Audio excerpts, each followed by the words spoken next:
Slush'D was sent to me by one of my advisors. So one of my first advisors, it was Alicia Showering, and you guys did a post on LinkedIn. She sent it through to me and said it might be interesting. I think I was only maybe 3 months in from paper to building. So I was incredibly new, had built my first couple pitch decks, sent it through, and 2 months later got a call. I believe it was from you or Nikki, yeah. while I was on my way to my labs in Plymouth, saying I'd won, which was great at the time. I think at the time it also filled me with a lot of dread, because I'd watched last year's Slush and all the presentation pitches and the founders were incredibly strong, and so I knew I had a long way to go before I would feel confident and competent being up on stage. But from the time that you guys gave me the ring to Slush'd happening, which was probably 6 weeks, there was so much development, partly because it was my first time pitching ever and first pitch decks ever made, and I really wanted to demonstrate the idea of strain vaults and how it can actually change rates of innovation in the UK, which is massive.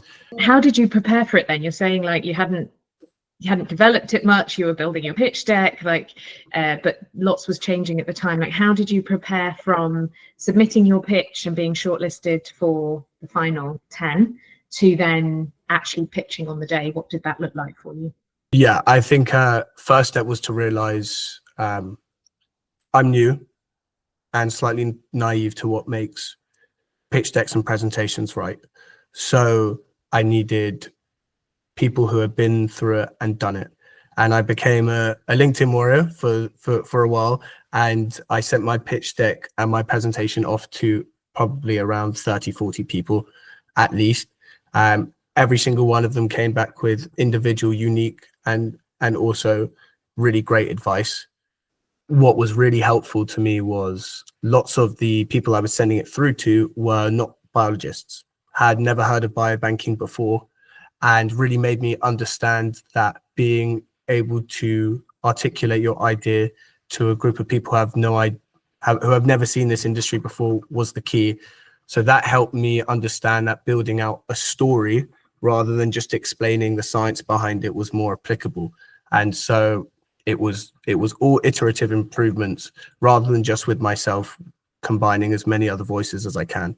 I'm still learning a lot, and I still have a lot to learn. And so running it by people who have been there and done it was probably the best move I made. And were they people you knew, or was that sort of cold outreach or your new network that you've been building? What type of people were they?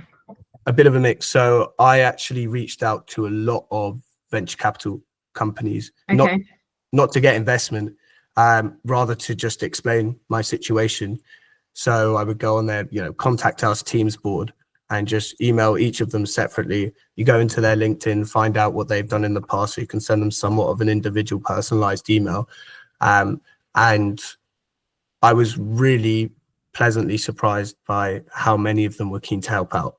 I wasn't expecting it so much at the beginning, but coming forth with them, not to just pitch them an idea for investment, but to actually gain insights into the mind of investors, they really gave me their time. So going to VCs, seeing it from their perspective, because that is really a lot of the perspective that matters. And also they've seen thousands of startups start and fail, and what are the really key things that people look for and make a company successful. For example, I think one of the biggest things that I really wasn't aware of was how important building out your prospective teams were. I had this idea that I could do this all myself, and showing that I could power through without needing anybody else would show investors something cool and different. But that's just another show of immaturity and naivety, I think, at the beginning. People are everything in this game, and building a solid team around you was something I had never even thought to do before having these sessions with investors. And so from then on, that's how I really started to build out my core specialized advisory team. 2 weeks before Slush'd, I got some amazing insights into how to improve my presentation. So it's like, if you don't ask, you don't get, basically. And you asked, and so you got back.